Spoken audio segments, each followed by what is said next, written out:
Hi everybody, this is Peretz B Eichler here on the Family Unity Network on the Rokit Club, raising our kids in today's times. Now if I were to ask you, what did Alexander the Great and President Barack Obama have in common?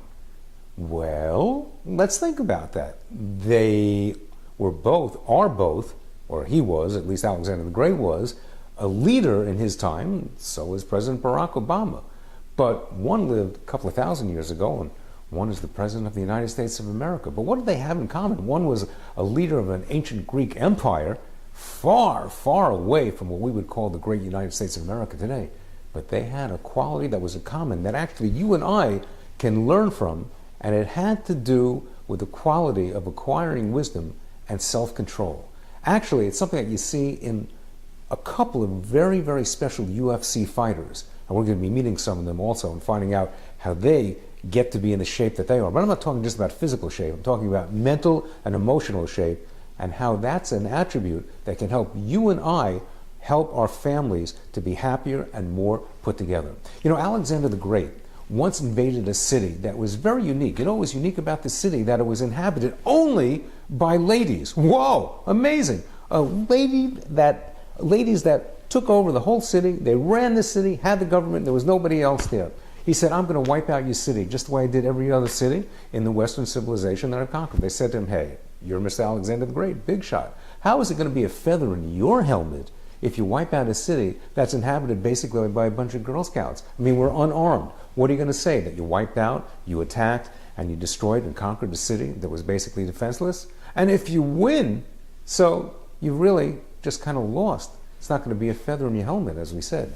And if you lose, well, then you lose big time, Mr. Alexander the Great, because who's going to give you any credit, any kudos for destroying, attacking, and conquering a city that was basically defenseless? So he went home and he thought about it, and he said, you know, I'm going to really think this over. What do I have to listen to a bunch of ladies for? You know what? I'm going to wipe out the city anyway. And then he said, no, you know, I have to think about this. They said, not to wipe out the city. What am I going to gain by it? So you know what he did?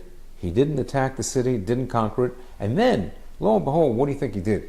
He put a big sign etched in stone that said, I, Alexander the Great, was a mucho big fool until I came to the city of Cartagena and learned wisdom and self-control from the city of wisdom. Now, could you imagine somebody coming to, let's say, the White House, to President Barack Obama, and say, you know, Mr. President, we've got a great way to figure out how to help families and how to solve all the problems in the inner city, how to get furniture into people's houses, how to get people into schools, how to get kids off of drugs, how to end the violence, and you give them your advice.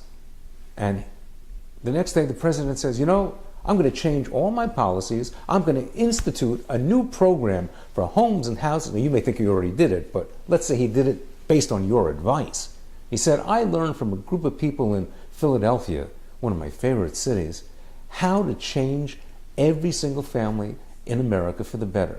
And then he puts your name in the paper and the whole program is implemented. Now, chances are, even if he did implement it, he would probably say his cabinet did it and he thought about it, getting the voice of America across the country. But no, he put your name in there and he changed his whole attitude toward everything. Why? Because he learned wisdom, just the way Alexander the Great did. In other words, he was willing to make a change based on new information. That's something that both of them had in common. Willing to make a change for the better when you learn something that you consider to be wisdom. Are we willing to make a change? Well, we're going to learn some wisdom that can make a difference in our lives, our family lives, and make us happier, more fulfilled, and more put together right here on the Family Unity Network on the Rokit Club, raising our kids in today's times. You can find out more by going to our website at the Family Unity Network. We'll be back with more. And don't forget, you'll be eligible for special prizes when you tune in, and you also go to the Family Unity Network and the RokitClub.com. Peretz B Eichler for the Family Unity Network.